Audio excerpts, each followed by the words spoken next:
Russia के से लगते हुए समुद्र और इसके अलावा जापान में भी सुनामी का अलर्ट यहाँ पर है। कितना इसका आफ्टर इफेक्ट होगा भूकंप का, ये थोड़े वक्त में हमें इसके लिए इंतजार करना होगा। लेकिन तबाही यहाँ पर अच्छी खासी हुई है क्योंकि 8.7 तीव्रता, आप मानिए बहुत ज़्यादा खतरनाक इस भूकंप को आप कह सकते हैं। बहुत ज़्यादा ये तीव्रता आंकी जाती है। 8 के ऊपर का जो भूकंप होता है और ये काफ़ी नुकसान पहुँचा सकता है। रशिया में ये भूकंप के झटके महसूस किए गए हैं। हाँ जी, तो रूस में जोरदार भूकंप से धरती हिली। रूस में भूकंप की तीव्रता 8.7 रिक्टर स्केल पे मापी गई और रूस के कामचटका में भूकंप आया है। रूस और जापान में सुनामी का अलर्ट भी जारी कर दिया गया है। साथ ही रूस के किंडरगार्टन में भी भूकंप से तबाही की खबरें आ रही हैं। किंडरगार्टन में बिल्डिंग तबाह होने की तस्वीरें भी सामने आई। आप अभी टीवी स्क्रीन पर भी देख रहे थे और वक्त रहते सभी बच्चों को इस बिल्डिंग से बाहर निकाल लिया गया। ये तस्वीरें आप देख सकते हैं भूकंप के दौरान जब धरती हिली तो किस तरह से ये बिल्डिंग भी हिलती हुई नजर आई और रूस से जापान तक भूकंप के जो झटके हैं वो महसूस किए गए हैं।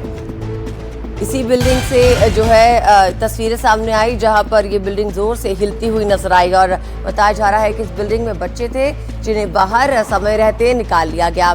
किंडरगार्टन की बिल्डिंग की ये तस्वीर है और कई फ्लोर इसके तबाह भी हुए हैं, लेकिन गनीमत ये रही कि बच्चों को सही सलामत बाहर निकाला गया है।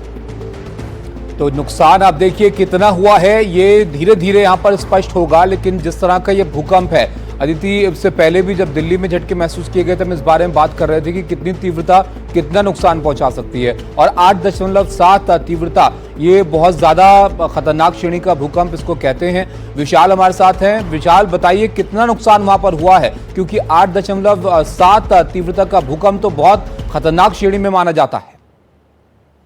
जी हाँ, और करीब 14 साल पहले 2011 में 9.1 का अर्थक्वेक उस साइड पे आया था।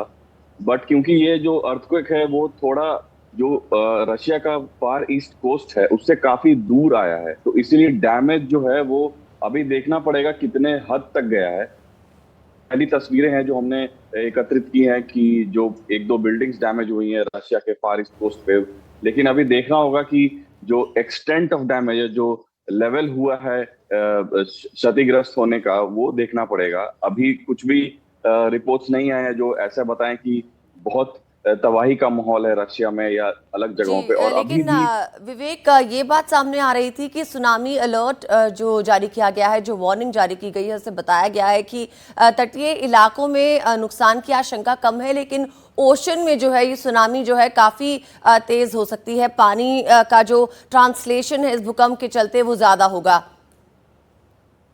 जी, अभी ऑलमोस्ट पूरे जो ईस्ट कोस्ट है, जो वेस्ट कोस्ट है यूएस का, वो पूरा ही सुनामी के अंदर है।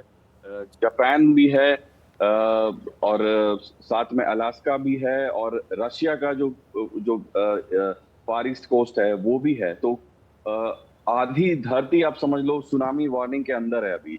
और काफी सारे टाइमिंग्स दिए गए हैं सुनामी वार्निंग सेंटर्स के द्वारा कि इन टाइमिंग्स पे सुनामी हिट करेगा इन जगहों पे। तो रशिया में कई जगहों पर सुनामी आया है, तो उसका लेवल अभी कितना है और कितना डैमेज हुआ है वो अभी बताना मुश्किल होगा, अभी काफी अर्ली है उसके लिए। बट काफी जगहों पे जैसे ने बताया कि ये डैमेज होने की शंका है क्योंकि सुनामी ऑलमोस्ट आधी धरती को कवर किए हुए अभी। विशाल, एक छोटा सा सवाल, क्योंकि जो लोग इस शहर को नहीं जानते रशिया के, उनके मन में सवाल होगा कि भूकंप रशिया में आया है और सुनामी का अलर्ट जापान तक क्यों यहाँ पर जा रहा है। तो जरा आप उनके लिए बताइए, आप कहाँ था इस भूकंप का केंद्र और क्यों इसका दायरा इतना बड़ा यहाँ पर माना जा रहा है।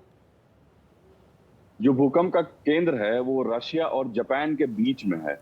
क्योंकि धरती गोल है तो मैप पर देखने पे ये पता नहीं चलता कि रशिया और जापान में क्या कनेक्शन है। बट अगर आप एक ग्लोब को देखो, 3D ग्लोब को, तो पता चलेगा कि रशिया और जापान में ज्यादा डिस्टेंस नहीं है।